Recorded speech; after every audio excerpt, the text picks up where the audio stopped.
Alright, so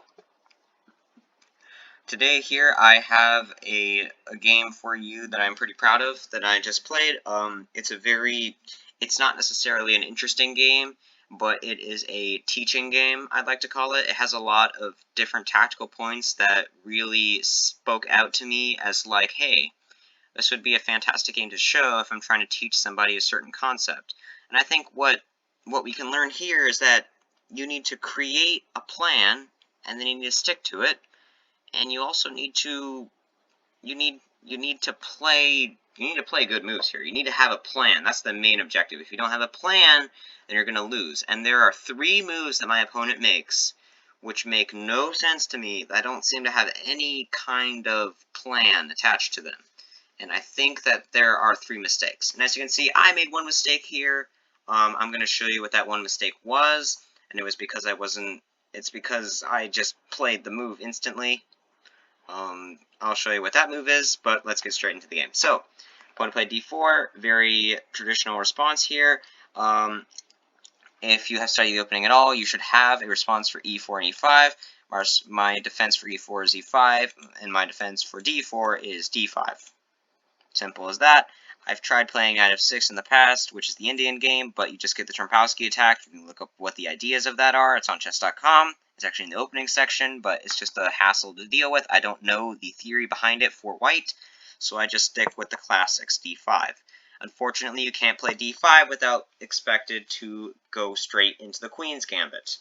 Fortunately, I have lined up 4 different responses. I have 4 different responses to pick from here. I have knight f6, I have e6, I have c6, and I have takes. Takes leads to a whole string of stuff that is pretty much good for white. It pretty much involves white taking the whole center. That's essentially what usually happens here. I don't usually go for this, and if you try to defend the pawn that is now here, you will lose material. It's everywhere. Watch a video on the Queen's Gambit, and you will see a lot of opening traps with what happens if I can't talk today. If black tries to defend the pawn that is now here. So I don't open that can of worms. Knight f6, the martial defense. I used to play this a lot. It seems very principled, developing a piece and defending. Unfortunately, it's just not good here, because knight f6 takes, and e4, and white takes the whole center. And this knight also has very terminating moves. Where's this knight going to go? The knight would be here. This knight can't go here. This knight can't go here. This knight can't go here. This knight could go here, but that's obviously not good because not h, a3, and then where is the knight going to go from here? The knight's only square from here is either here or here. So yeah, this isn't a good square for the knight. This isn't really a good square for the knight, so the only good square is to go back. And what happens after e5? Do you go back all the way back to your starting square? I mean, I don't know. The martial defense has a 58% win rate, so I'm not just saying random crap. It's backed up that the martial defense is not good. So anyways, I played c6 here, because the thing about e6, which is the traditional line, is that after takes, it's 2 center pawns versus 1, which allows white to take the center for himself a lot easier. So I played c6. And the principle is, if white attacks with an e-pawn, or if white attacks with a wing pawn, then I defend with a wing pawn. That is essentially the principle here, because if takes, then both sides still have their 2 central pawns here. One of the downsides of this move is that it locks the pawns on light squares, which limits the mobility of light square bishop, and it also blocks the natural square of the knight. I can't talk today again, but as you'll see in this particular game, those weaknesses don't really end up being huge problems for me. So here he played knight c3, the most popular move in this position, very principled. I played knight f6 in this position, the most popular move, very principled. He played knight f3, again, the most popular move in this position, very principled. And then I played bishop f5, which is the 4th most popular move in this position.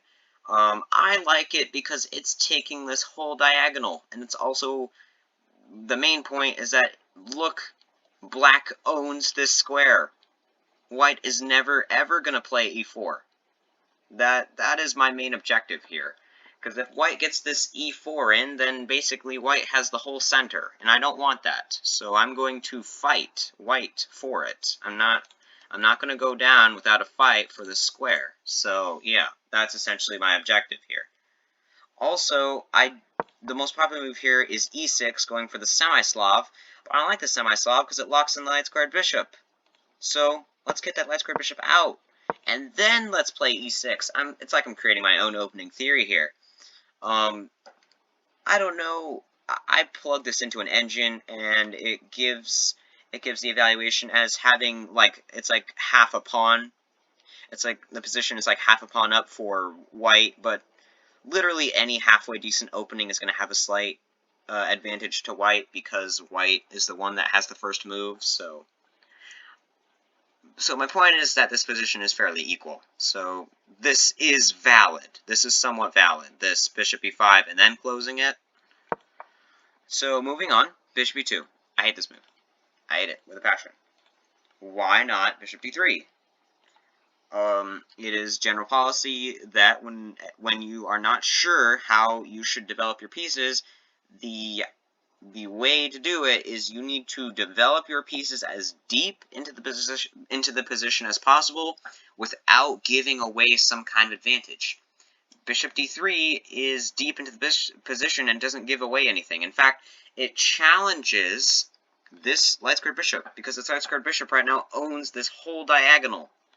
So this is challenging this light-squared bishop for it. And if I trade, develops queen.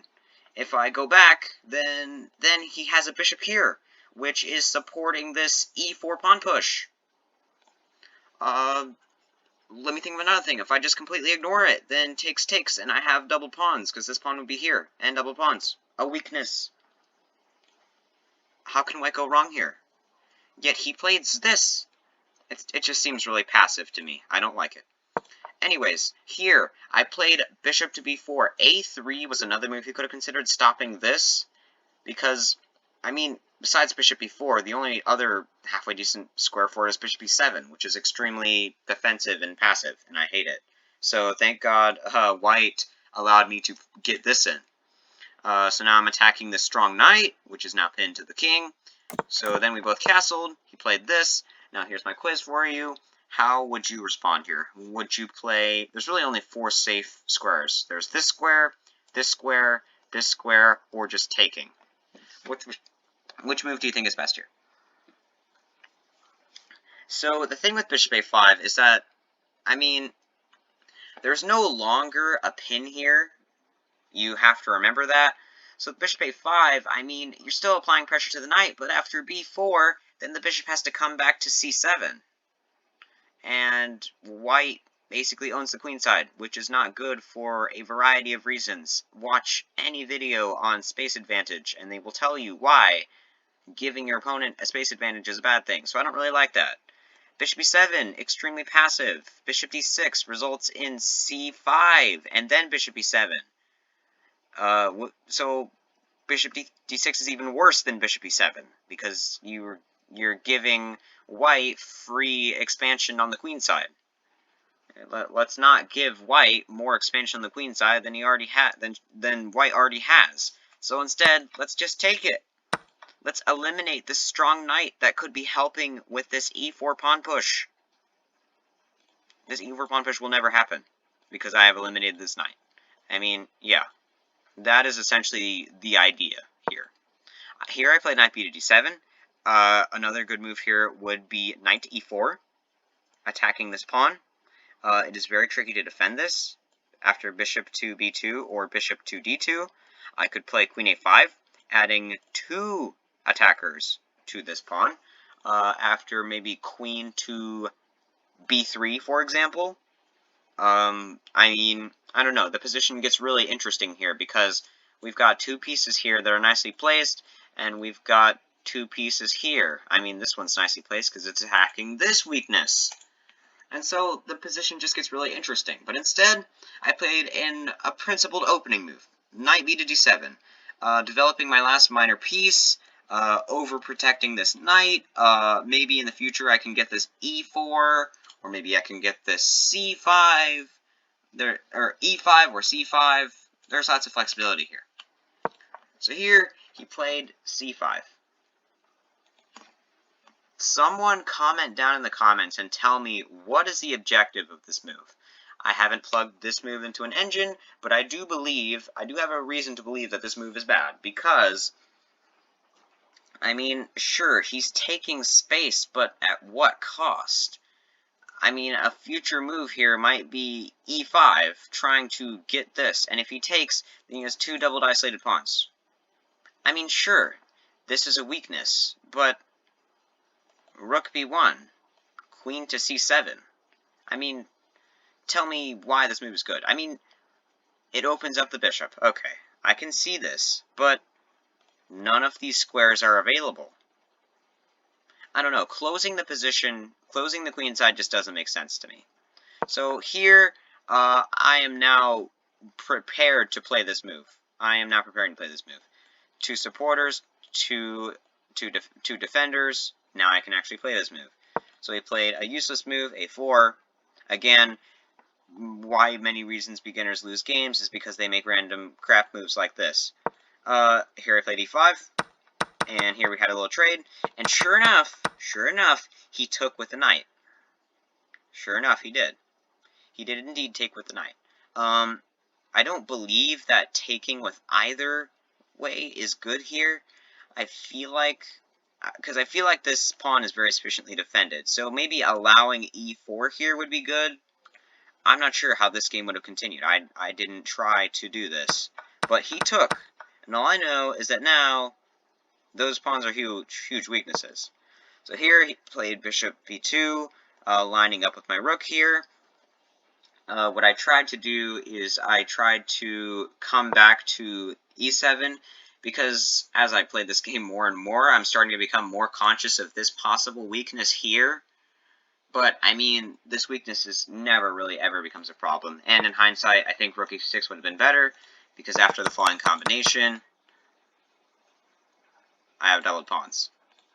Yeah, and the key part here is just asking yourself, what is my opponent's goal? Obviously, my opponent's goal is c4. I'm gaining a tempo on this rook, so I moved it back. And yeah, so now we're here. And dang it, I kind of ruined the puzzle for you, but I had a little puzzle for you, and now I ruined it, so I might as well just reveal to you the solution. The solution is bishop to e6 here. So, you might be asking, okay, how is this a puzzle at all? Well, here's the thing here. What I was going to ask you to do is I was going to ask you to find a good move here, and bishop to e6 is the move that I played here, and I feel that it is the best one, because it's gaining a tempo on this undefended bishop. If the bishop takes, I undouble my pawn structure, I completely fix it, and I don't have any weaknesses. Now it's only white who has weaknesses. If the bishop retreats, which is what happened in the game, then I get to play rook d5, and boom, hitting this weakness, which forces white to either play either rook to c8 to compensate for this weakness. This is what we call in the showbiz a passive position. Your entire position is basically spent on defending your weaknesses. It's kind of sad, actually. Here, rook d7, trying to exude huge amounts of pressure, going for this rook to d2 move. He played this, now I come in. And then here he plays this, yet another move that seemingly wastes time. Here I played rook to e2, hitting this a5 pawn. The only way to defend it is with rook to a1. And then that allows me to trade pieces, and then I have a better position here, because I own this file. So yeah, I have a better position here, literally because I own the file. It gives me control of the game. Trading here for me is good, to put it one way. So instead, he moved back, going for this trade, but this isn't a forcing move, so I can just take this pawn for free. He traded, he played here, again having to compensate for this weakness. Here he played king to g7. I realize that now I'm kind of in an endgame, and I need to activate this king. Maybe a future plan might be to come here. I can't obviously come here now, but to come here and try to team up with the rook to try to win over this pawn. So that's a future plan for me. Here I play king g6. I don't really see any problem with this. rook d6. Here I played bishop to e6, which is the only good move in this position. It's preventing white from coming here. The key part in these kinds of endgames, with rook endgames especially, is that you cannot let your rook infiltrate. If you let the rook infiltrate, you are giving the other side, you're giving your opponent too much initiative. That's what we call it in chess, is when you have the initiative, it's when you are the one who is making things happen. Allowing this would give white too much initiative. So I played bishop d6. It's not like he can play it anyway, because he's going to get back rank mated, but I mean, you can see the principle here. So here he just went back, because what else is he going to do? Here I played king g5, and this is probably my one mistake, because if he played g3 here, you'll notice how all of these squares are taken, and he's threatening h4, and essentially, if you look, all of these squares are taken, and so essentially I just have to go back to essentially where I was.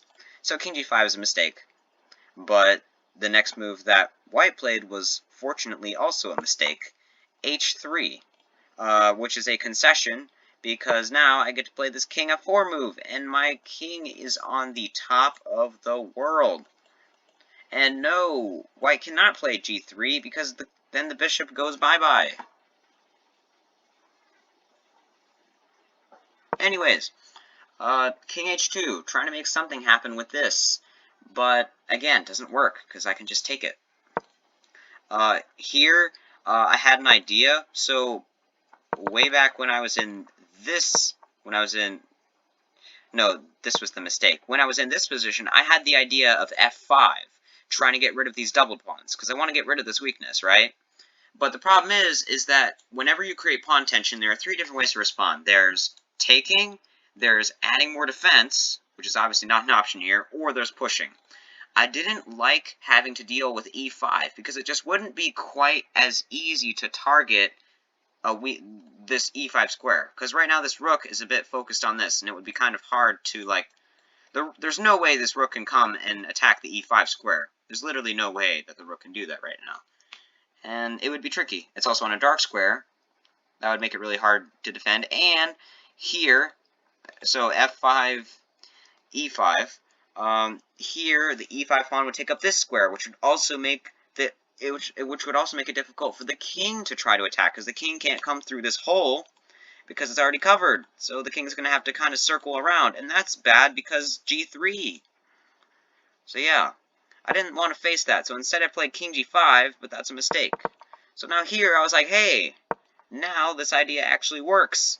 So he plays this, I just take it, and it's 3 pawns. Now he's forced to trade, and now I have 2 isolated pawns, which isn't as bad as doubled, because now I can just play bishop g6, and see. And if the bishop was here, as you can see, it's kind of a self-sustaining relationship here. Again, white can still not play this. These pawns are basically kind of stuck here. This one, I mean, pushing this one, what does that exactly achieve here? This rook is really stuck here, guarding this. So white in this position kind of just gave up. He played rook here, and here I went through a series of checks, but they don't actually do anything. I mean, he's either going to come back, he's going to come right back, which actually isn't even an option anymore, I just realized. I mean, or he's going to try to march these pawns, but the problem is that this pawn is stuck behind this bishop.